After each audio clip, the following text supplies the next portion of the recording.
Hello mga ka-reels! Halina, luto tayo ng pinakbet, Ilocano style. Ganyan po ang pinakbet naming mga Ilocano, ang daming klaseng gulay. Ayan, lagyan natin ng pampalasang ricado. Pero bago sa lahat, ginagawa ko po, hinahugasan ko ng maigi yung mga gulay. Hugasan po nating maigi kasi marami pong insecticide ang ini-spray dyan. Siguraduhin po natin malinis ang mga yan bago natin sila talupan o kaya himayin. Yan. 3 beses ko po yung hinugasan ng paisa-isa para secured na malinis na sila. After that, prepare natin mga ricado. Ginagawa ko, inuuna ko yung mga ricado sa ibaba para pag kumulo, pupunta yung sabor sa gulay. Yan, luya, sibuyas, bawang, tapos sinahuran ko ng dried dilis.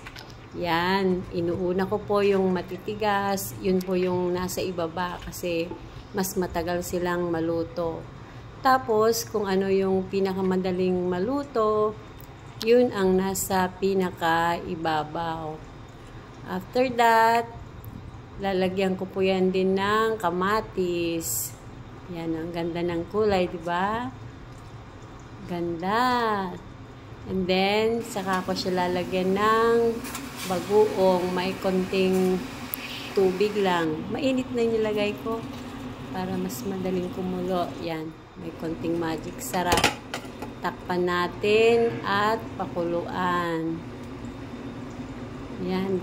Pagka 80% na siyang luto, dilalagyan ko po siya ng used oil.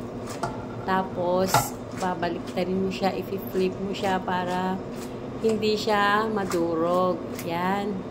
Yung hanggang sa ibabaw, yun ang nasa ilalim. Tapos, takpan ulit, pakuluan ulit, and then titikman natin kung okay na yung lasa, kung pasok na siya sa panlasa.